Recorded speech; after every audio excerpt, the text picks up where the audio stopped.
Student, तो आज आप लोगों का नेक्स्ट टॉपिक है ग्रीन हाउस इफेक्ट। हम लोग आज जानते हैं ग्रीन हाउस इफेक्ट क्या होता है। ठीक है, ग्रीन हाउस में प्रभाव से पहले हम लोग ये जानेंगे कि एक्चुअली में ग्रीन हाउस होता क्या है, ग्रीन हाउस किसको बोला जाता है, क्यों हमारे लिए ग्रीन हाउस ज़रूरी है, अगर ग्रीन हाउस नहीं रहे हमारे चारों तरफ तो क्या होगा। ठीक है, तो एक ग्रीन हाउस एक प्राकृतिक प्रक्रिया है जिसके द्वारा हम किसी ग्रह या उपग्रह के वातावरण में मौजूद कुछ गैसें वातावरण के तापमान को अपेक्षाकृत अधिक बनाने में मदद करती है।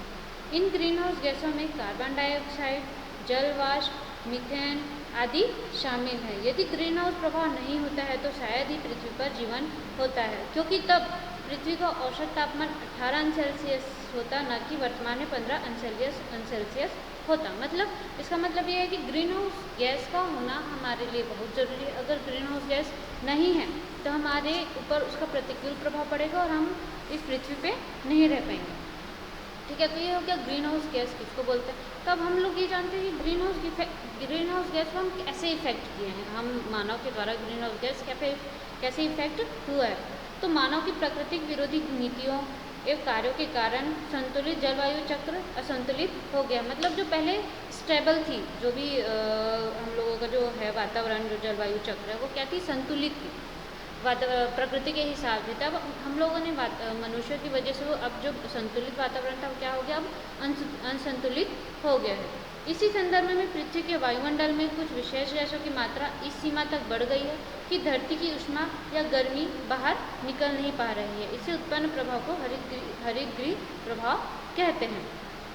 ये जो इफेक्ट हो रहा है मानव के द्वारा उसी को क्या कह सकते हैं हम लोग, हरितगृह प्रभाव कह सकते हैं। नूतन वर्ष में वैज्ञानिकों ने, नूतन वर्ष में मतलब अभी का जो वर्ष चल रहा है उसमें वैज्ञानिकों ने एक नवीन हरित गृह गैस की खोज की है जिसे ट्राइफ्लोरोमिथाइल F3CH कहते हैं। यह CO2 कार्बन डाइऑक्साइड की तुलना में 100 वर्षों की समयावधि तक अवरक्त किरणों को अवशोषण करने की लगभग 20,000 गुना अधिक क्षमता रखती है। वातावरण में ये गैसें सूर्य से आने वाली किरणों के लिए तो परागामी होती है, पर वापस सूर्य की ओर जाने वाली इंफ्रारेड विकिरणों को अवशोषित कर लेती है। इसके कारण पृथ्वी का तापमान बढ़ जाता है। इसे ग्रीन हाउस प्रभाव कहते हैं। जो ट्राइफ्लोरोमिथाइल गैस है F3CH, वो हमारे ग्रीन हाउस को इतने गहरे तरीके से प्रभावित कर रहा है कि हम लोग इसका कोई अच्छा सा ठोस उपाय नहीं ढूंढ पा रहे। ये हमारे धरती को धीरे धीरे करके एकदम ज़्यादा प्रभावित कर रही है और पूरा हमारे चारों तरफ के वातावरण को क्या कर रही है, विषैला कर रही है। ठीक है, उसके बाद फिर हम लोग देखेंगे हरितगृह प्रभाव के कारण, हरितगृह प्रभाव के जो कारण हैं, जो ग्रीन हाउस को प्रभावित कर रहे हैं, ग्रीन हाउस गैस को प्रभावित कर रहे हैं, वो कौन से कारण हैं, उसको जो प्रभावित करने वाले कौन से कारण हैं उनको देखेंगे। तो पहले में है आपका वनों का दोहन मतलब कि पृथ्वी के तापमान बढ़ने का सबसे महत्वपूर्ण कारण वनों की अंधाधुंध कटाई और बढ़ता हुआ औद्योगिकरण है। वनों की कटाई इसी गति से चलती रही तो ग्लोबल वार्मिंग को रोकना संभव नहीं होगा। 1980 से 19 का दशक पृथ्वी के इतिहास का सबसे गर्म दशक माना गया है।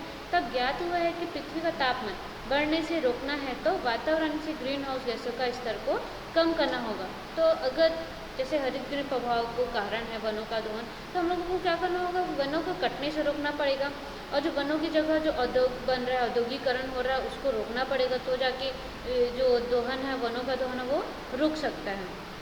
उसके बाद दूसरा है हवाई यातायात। जो हवाई यातायात जिसके द्वारा हम जो भी हवाई यात्रा करते हैं वो सारी चीज़। ठीक है, तो इसमें है कि बढ़ते हवाई यातायात के कारण भी वायुमंडल का तापमान तीव्र गति से बढ़ रहा है, जिससे ग्लोबल वार्मिंग का खतरा गंभीर रूप ले रहा है।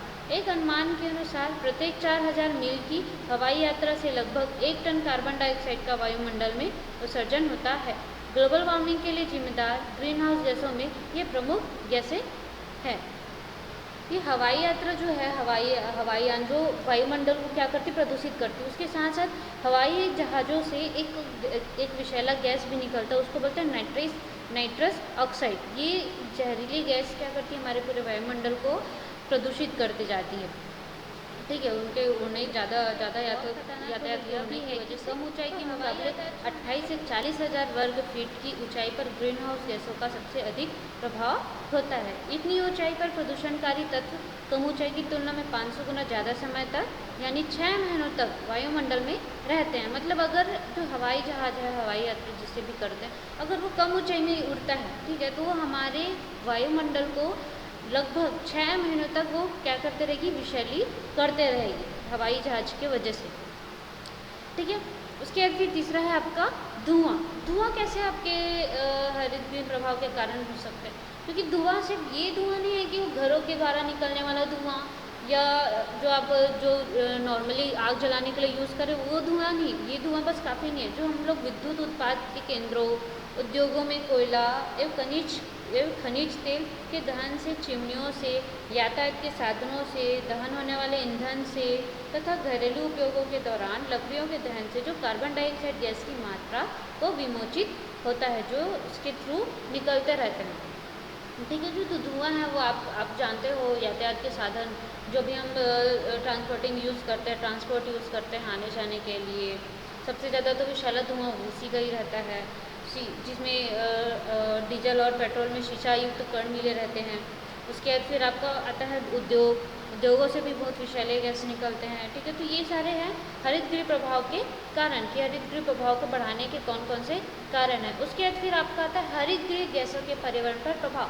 अब भाई ये जो हरितगृह गैस है उसका हमारे इन्वायरमेंट पर क्या प्रभाव पड़ रहा है? ये जो भी गैस जो निकल रही है, इसका जो ज़्यादा हो रहा है, गैस ज़्यादा अधिक मात्रा में होते जा रहा है, तो उसका प्रभाव क्या पड़ेगा? जैसे कि पिछली कक्षा में आप लोगों को बताया था कि जो गैस हमारे लिए अच्छी है, ठीक है, जिस गैस का हम लोग श्वसन कर रहे हैं, जैसे कि पिछली कक्षा में मैंने आप लोगों को बताया था कि जो मनुष्य है, मनुष्य के लिए जो गैस ऑक्सीजन गैस है, जो हमारे जीवन के लिए बहुत ज़रूरी है, अगर किसी कारणवश ऑक्सीजन गैस की मात्रा अगर बढ़ गई तो क्या होगा?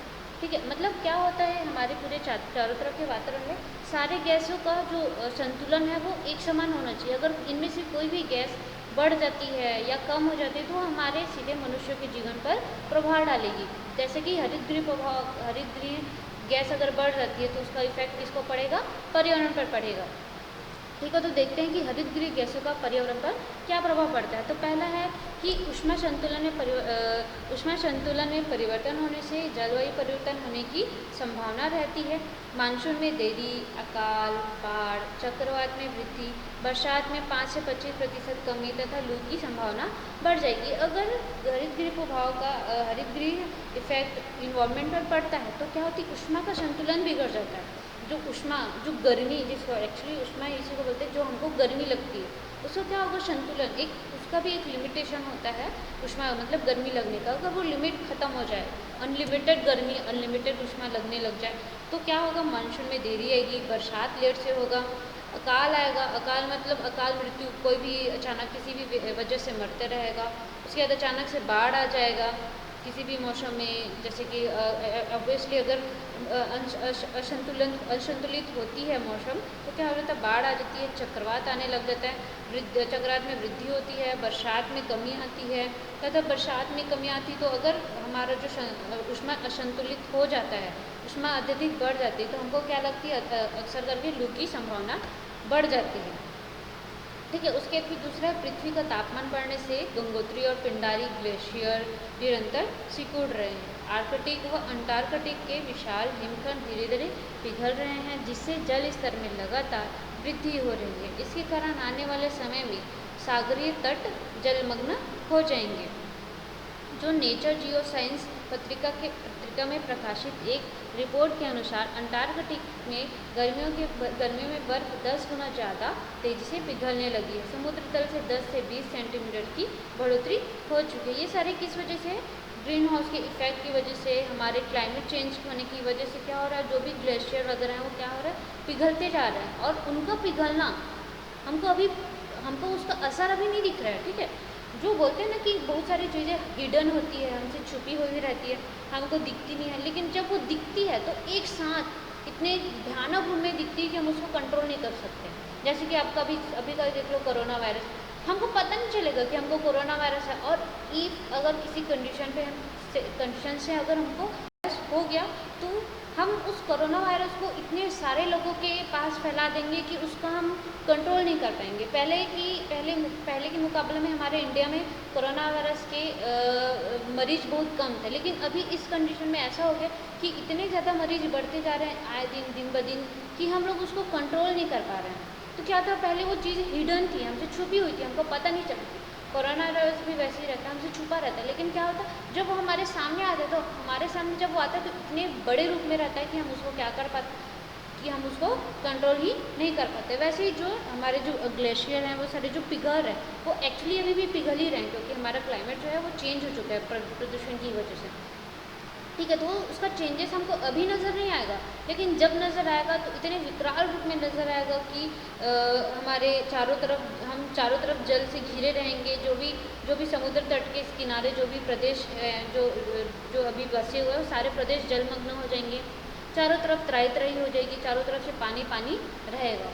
ठीक है, तो ये होता है हरितगृह प्रभाव के इफेक्ट जो हमारे उष्ण संतुलन पर पड़ते हैं। उसके दूसरा है आपका, पृथ्वी पर तापमान बढ़ने से सूखे का भयानक रूप सामने दिखाई देने लगता है। पिछले दशक में दुनिया के अनेक देश सूखे की चपेट में आते जा रहे हैं। राजस्थान में तो लोग लगातार सूखा पड़ रहा है। इसी तरह 2001 में अमेरिका का पूर्वी भाग भी भयंकर सूखे की चपेट में रहा है, जो 1985 के बाद अब तक का सबसे सूखा वर्ष रहा है। ठीक है, तो ग्रीन हाउस इफेक्ट अगर हमारे पृथ्वी के तापमान पर पड़ता है तो तापमान क्या होता है, बहुत ज़्यादा गर्म हो जाती है, और गर्म होने की वजह से बारिश नहीं होती, और बारिश का होना और बारिश की वजह से बहुत सारे लोग क्या होते हैं, डिपेंडेंट होते हैं। आपको सभी को पता होगा कि अगर किसी जगह पे, किसी देश में बारिश नहीं होती तो सूखाग्रस्त हो जाता है, और वो लोगों को अपना जो भी जगह रहता है वहाँ से उनको पलायन करना पड़ता है, क्योंकि वहाँ पे वो लोग सर्वाइव ही नहीं कर पाते। वो लोग उस जगह को छोड़ने के लिए मजबूर हो जाते हैं, किसकी वजह से, तापमान में वृद्धि की वजह से। ठीक है, उसके बाद फिर चौथा है आपका, तापमान में वृद्धि होने पर वर्षा तथा मृदा में नमी की मात्रा में कमी होने होगी, जिससे अधिक जल की आवश्यकता वाली फसलें जैसे कि गेहूँ व चावल की खेती में कमी आ जाएगी, जिससे कृषि प्रभावित होगा। ऑब्वियसली जो हम कृषि करते हैं, जो भी हम लगाते हैं, ठीक है, फूड प्रोडक्ट्स जो भी हम लगाते हैं, उसके लिए हमेशा जल की आवश्यकता होती है। आपको सभी को पता होगा कि ऑल ओवर इंडिया में हमारे जो पानी का जो यूज़ है, वो आधे से ज़्यादा पानी का यूज़ हमारे किसान भाई लोग ही करते हैं, क्योंकि कृषि में अधिक से अधिक मात्रा में पानी लगता है। जो गवर्नमेंट जो है ना, वो उनके लिए भी बहुत सारी सुविधा देती है कि उनको अधिक से अधिक पानी मिल सके। उन्हीं की वजह से नया जो स्कीम वगैरह होता है वो चलाया जाता है कि उनके तक पानी पहुँच सके। तो अब भाई देखो, जब तापमान में वृद्धि होगी तो मृदा में कमी आएगी, तो उसमें क्या होगा, नमी की मात्रा बढ़ती जाएगी, जिससे क्या होगा, फसलों की कमी आएगी, जिसमें गेहूँ आता है, चावल आता है, जिससे हमारा जो पूरा कृषि है वो क्या होगा, प्रभावित होगा। ठीक है, उसके बाद फिर पांचवा है, जलवायु परिवर्तन के दौरान तापमान में विश्वव्यापी परिवर्तन से जीव जंतुओं पर प्रतिकूल प्रभाव पड़ेगा। प्रतिकूल प्रभाव मतलब अपोजिट इफेक्ट पड़ेगा उन पर। ठीक है, उसके बाद फिर वर्षा में कमी एवं तापमान में वृद्धि से वन क्षेत्र भी घटेगा। वनावरण में ह्रास के परिणाम स्वरूप जैव विविधता का भी ह्रास होगा। विगत 100 वर्षों में यह वृद्धि मात्र 0.740 अंश सेल्सियस रही है। मतलब क्या होगा, जलवायु में जब परिवर्तन होगा तो उससे हमारे जो एनिमल्स हैं, हमारे जो भी पेड़ पौधे हैं, उन पर क्या होगा, उसका अपोजिट इफेक्ट होगा, एकदम ज़्यादा अपोजिट इफेक्ट होगा कि वो लोग उस पूरे पृथ्वी पे वो लोग रहने लायक नहीं बन पाएंगे, रहने लायक उनके लिए प्रतिकूल वातावरण नहीं रह पाएगा। वर्षा में कमी आएगी तो हमारे जो वन है उसमें भी वृद्धि होना कम हो जाएगा, वनों के क्षेत्र घटेंगे, वनावरण का ह्रास होगा। ठीक है, ये सारी चीज़ किस वजह से, जलवायु में परिवर्तन की वजह से होगा। ठीक है, उसके बाद फिर छठवा है आपका, जलवायु परिवर्तन के कारण श्वसन संबंधी बीमारियों के कारक बढ़ जाएंगे, जिससे मानव की मृत्यु दर बढ़ेगी।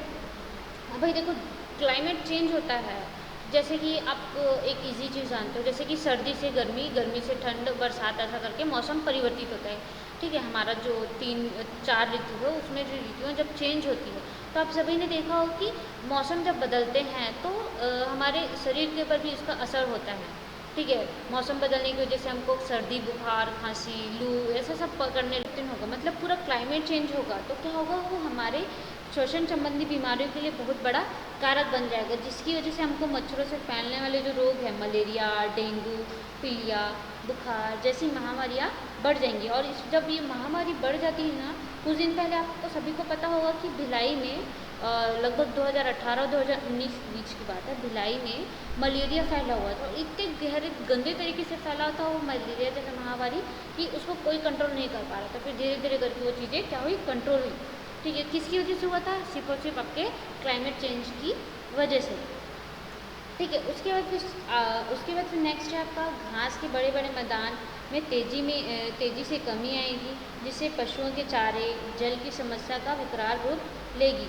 संयुक्त राष्ट्र के अनुसार अफ्रीका, मध्य पूर्व तथा दक्षिण यूरोप में पीने के जल की समस्या और बढ़ेगी।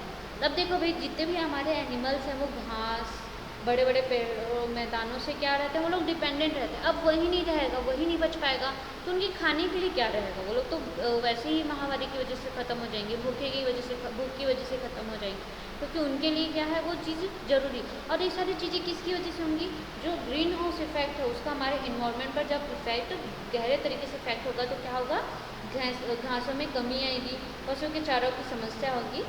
ये सारी चीज़ें किसकी वजह से होंगी, ग्रीन हाउस इफेक्ट की वजह से। ठीक है, उसके बाद फिर आप लोगों का नेक्स्ट है हरित गृह प्रभाव के निवारण। अब ये जो ग्रीन हाउस इफेक्ट है उसका हम लोग उपाय क्या निकाल सकते हैं कि ये जो उपाय है, मतलब जो ग्रीन हाउस इफेक्ट है उसको हम लोग कंट्रोल कैसे कर रहे हैं, जैसे पहले था उसको हम लोग अभी के अनुसार कैसे हम लोग उसको कंट्रोल कर सकते हैं, उसको संतुलित कैसे कर सकते हैं, जो असंतुलित जो वातावरण है उसको हम संतुलन में कैसे ला सकते हैं। तो उसका पहले है आपका अधिकाधिक वृक्षारोपण करने से जैसे CO2 की मात्रा, जैसे कार्बन डाइऑक्साइड की मात्रा में कमी आएगी। ऑब्वियसली भाई, जब हम लोग अधिक से अधिक वृक्ष लगाएंगे, पेड़ पौधे लगाएंगे तो क्या होगा, कार्बन डाइऑक्साइड की मात्रा में कमी आ जाएगी, वो गैस कम हो जाएगा। ठीक है, उसके बाद फिर दूसरा है वनों की कटाई को नियंत्रित किया जाए तथा वनों का निस्तारण किया जाए।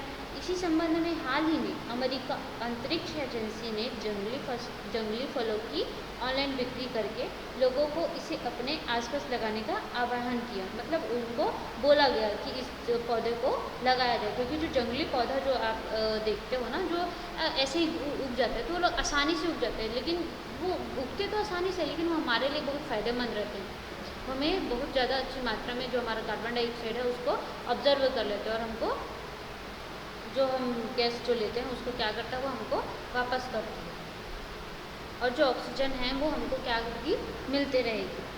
ठीक है, उसके बाद फिर हम लोग देखेंगे कि जो हमारा CFC गैस है, CFC जो एक प्रमुख हरित गृह गैस है, इसका प्रयोग प्रतिबंध करना चाहिए।